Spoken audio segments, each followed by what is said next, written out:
শুভ সকাল বন্ধুরা, তোমরা সবাই কেমন আছো? আশা করছি তোমরা সবাই ভালো আছো এবং সুস্থ আছো।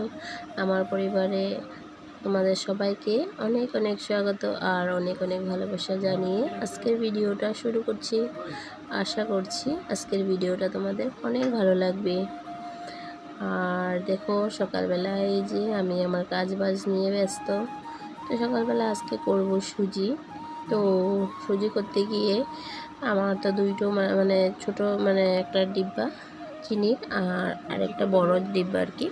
তো যখনই মানে ছোটো ডিব্বার চিনি শেষ হয়ে যায় তো বড় ডিব্বাটার থেকে ঢেলে নিই।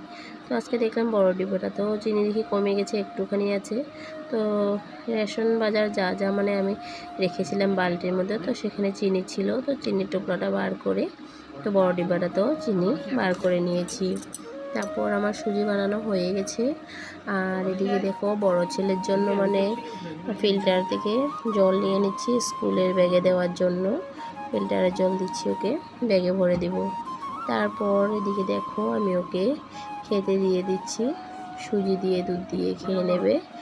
আর আজকে কিন্তু অন্য কিছু বানানো হয়নি, শুধু সুজিয়ে বানিয়েছি। তো সুজি দুধ দিয়ে খেয়ে স্কুলে চলে যাবে ও, আর আমিও সুজি আর দুধই খেয়ে নেব। তারপর দেখো, ফিল্টারে একটু জল দিয়ে দিচ্ছি। আর জগের মধ্যে যেহেতু ফিল্টারে জল আছে, তো তার জন্য একটা বাটি দিয়ে মানে বালতির থেকে জল নিয়ে ফিল্টারে দিয়ে দিলাম। তারপর ওরা স্কুলে যাওয়ার পর মানে ওর পাপা স্কুলে নিয়ে গেছে, স্কুলে যাওয়ার পর আমি আমার কাজ সব কিছু সেরে এদিকে দেখো সুন্দর করে আমি আমার মতো করে পুজোটা দিয়ে নিয়ে এলামছি আর কি। পুজোটা দেওয়ার পর এদিকে দেখো, পুজো দেওয়ার আগেই কিন্তু স্নান করতে যাওয়ার আগে আমি বিছানাগুলো তুলে নিয়েছিলাম আর কি। তো তোমাদের সাথে শেয়ার করা হয়নি। তো এখন দেখো তোমাদেরকে মানে দেখিয়ে দিচ্ছে আর কি, বিছানাটা তোলা হয়ে গেছে। আর এই বাস্কেটগুলো সামনের রুমে ছিল, তো সেখান থেকে এই রুমে এনে রেখেছি।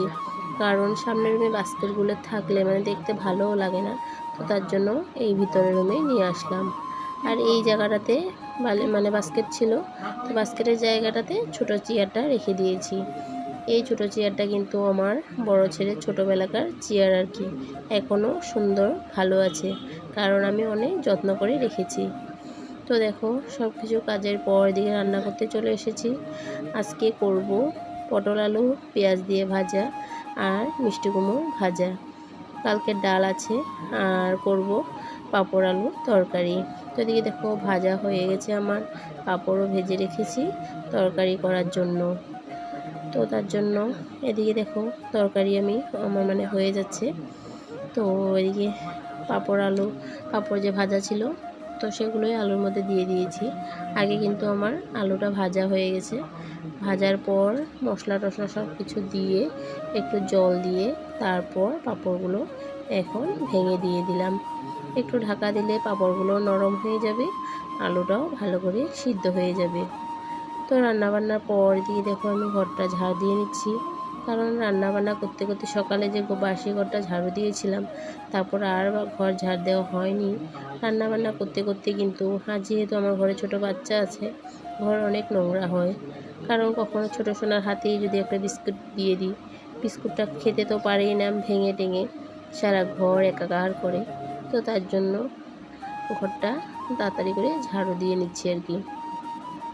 আর আগের থেকেই কিন্তু রান্নাবান্নার পর ঘরটা ঝাড়ু দিতেই হয়, আর আমি আগ থেকেই ঘর এভাবে ঝাড় দিয়ে নিই।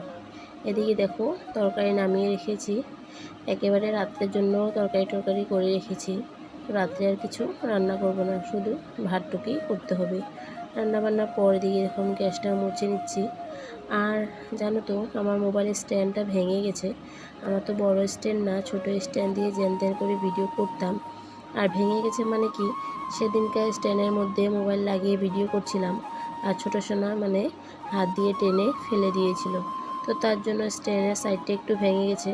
তো তার জন্য স্ট্যান্ডটা মানে রাখতে পারছি না, লুজ হয়ে গেছে। তো তার জন্য মানে পড়ে পড়ে যায়। তো তার জন্য হাতে করেই আমি মানে ভিডিও মানে করছি আর কি। এক হাতে মুছছি, এক হাতে মোবাইল দিয়ে ভিডিও করছি। তো তার জন্য মানে ভালো করে ভিডিওগুলো করা হচ্ছে না, আর মনটাও ভালো লাগছে না। আর এদিকে দেখো, রান্নাবান্নার পর বাসন টাসন সব ধুয়ে জায়গাটা ভালো করে পরিষ্কার করে রেখেছি। তো এখন সোজা চলে আসলাম বিকেলবেলা তো রান্নাবান্না সব কিছু করার পর কিন্তু আমি ছেলেকে স্কুল থেকে আনতে গেছিলাম। স্কুল থেকে আনতে যাওয়া মানে কি আধা রাস্তা অবধি আনতে গেলাম। স্কুল থেকে কিন্তু মায়ে নিয়ে এসেছিলো। আধা রাস্তা আমি গিয়ে একবারই ওকে নিয়ে আসলাম। তারপর ওকে খাইয়ে টাইয়ে ঘুম পাড়িয়ে দিয়েছি। আর ছোটো সোনা কিন্তু খেলাধুলা করছে, নিচেও আছে। আর সকালে যে কাপড়গুলো ধুয়েছিলাম সেগুলো রোদের থেকে নিয়ে এসেছি, আর এগুলোই এখন ভাঁজ করছি। আমি কিন্তু একটুকু ঘুমাতে পারিনি, কারণ ছোটো সোনা ঘুমায়নি। ও ঘুমালে আমি ঘুমাতে পারবো, তো ও ঘুমায়নি, তো তার জন্য আমারও আর ঘুম হলো না। তো ভাবলাম ঘুম যাতে হলো না, তো বসে থেকে লাভ নেই, আমি আমার কাজকর্ম শুরু করে দিই। অনেক টাইম ওকে নিয়ে চেষ্টা করেছিলাম ঘুম পাড়ানোর জন্য, কিন্তু ও ঘুমায়নি। কারণ বড় ছেলেকে আনতে যাওয়ার আগেই ও অনেক টাইম ঘুমিয়েছে। বড় ছেলেকে আনার পরও অনেক টাইম ঘুমিয়ে তারপর ও উঠেছে। তো তার জন্য ওর চোখে এখন আর কোনো ঘুম নেই। তো এরকমই হয় যখন ছোট বাচ্চাদের মানে থাকে আর কি। তো বাচ্চার চোখে যখন ঘুম থাকবে তখন মায়ের সময় হবে না, আর মায়ের চোখে যখন ঘুম থাকবে বাচ্চা ঘুমাবে না। এরকম একটাই ব্যাপার, সবার সাথে এরকমই হয়, সব মায়েদেরই এরকম কষ্ট করতে হয়। অনেক কষ্ট করে কিন্তু বাচ্চা বড় করতে হয়। এদিকে দেখো ছোটো সোনা খেলছে। এই যে একটা ওর ছোট্ট মুরগি, ওই মুরগিটা মানে লাইট জ্বলতো কিন্তু মানে খারাপ হয়ে গেছে, ওটা নিয়ে খেলাধুলা করছে। তো এই টেবিলটার মধ্যে বারান্দায় এই টেবিলটার মধ্যে আমি অনেকগুলো গাছ টাছ লাগিয়েছিলাম। তো এই যে মাটির টবটার মধ্যে, ছোট্ট টবটার মধ্যে এই গাছটা কিন্তু নয়নতারা ফুল গাছ অনেক দিন আগে লাগিয়েছি, কিন্তু মানে কি টবটা ছোট হয়ে গেছে, তো তার জন্য ফুল গাছটা কিন্তু বাড়তে পারছে না। রোজ দুবেলা করে জল দিই, কিন্তু গাছটা বাড়তে পারছে না, কারণ হলো গিয়ে টব ছোট হয়ে গেছে। যদি আমি কখনো মানে বড় টব পাই তাহলে কিন্তু গাছের চারাটা আমি বড় টবের মধ্যে লাগিয়ে নেব। আর এই গাছটা দেখো, এটা একটা সিনারি গাছ, কিন্তু গাছটা কিন্তু মরে গেছে, খারাপ হয়ে গেছে, তো তার জন্য আমি এটাকে ফেলে দেব। আর এই যে একটা সিনারি গাছ, গাছটার মধ্যে কিন্তু দেখো শিকড় এসে পড়েছে, শিকড় এসে পড়েছে, তোমরা দেখতেই পেয়েছো। তো তার জন্য গাছটা খুব সুন্দরই আছে, মনে হয় গাছটা আরও ডানা মেলবে। আর এইটা একটা গাছ দেখো, হরলিক্সের ডিব্বা, ওইটা মানে কেটে তারপরে গাছটা লাগিয়েছি। তারপর এই যে আরেকটা গাছ, এটা হলো গিয়ে রঙের ডিব্বা, এটার মধ্যে একটা লাগিয়ে দিয়েছি, কারণ একটু বড় হলেও অসুবিধা নেই, তো তার জন্য লাগিয়েছি এটার মধ্যে। এটা কিন্তু একদম পারফেক্ট, এটাতে কোনো অসুবিধা হবে না। তো যতটুকু পারি জায়গাটা একটু সুন্দর করে রাখার চেষ্টা করি। আর যেই ফুল গাছটা মরে গেছে ফেলে দিয়েছিলাম, তারপর এই যে দেখো এইটা একটা সিনারি বলতে পারো, তো এটা একটা এনে লাগিয়ে দিয়েছি। আর এদিকে দেখো সন্ধ্যাবেলা তকসা বাপ্পা কাজে থেকে আসার টাইমে, তো আজকে তো কাজে গিয়েছিল, তো কাজের থেকে আসার টাইমে দুধ নিয়ে এসেছে, আর দুধটা গরম বসিয়ে দিয়েছি, বড় ছেলেকে খেতে দেব। আর আমাদের জন্য একটু দুধ নিয়ে নিয়েছি সসপ্যানে, চা বানাবো। চা বানানো হলে দুজনে মিলে খেয়ে নেব, আর ওকে দুধ গরম হলে খেতে দিয়ে দেব, দুধ খেয়েও পড়তে বসবে। তো বন্ধুরা, আমার ভিডিও দেখে তোমাদের কেমন লাগে কমেন্টে কিন্তু আমাকে অবশ্য জানিয়ে দিও। আর ভালো লাগলে একটা লাইক কমেন্ট করে সাবস্ক্রাইব করে বন্ধু হয়ে আমার পাশে থেকে যেও। একটা কমেন্টের মাধ্যমে কিন্তু আমি তোমাদের পরিবারে গিয়ে তোমাদেরকেও ভালোবাসা দিয়ে আসতে পারবো।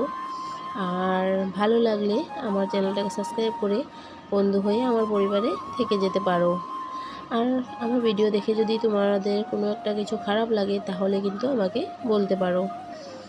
আর মাঝে দিয়ে দেখো আমার বড় ছেলে এসে কিন্তু তোমাদের সবাইকে হাই বলে গেল।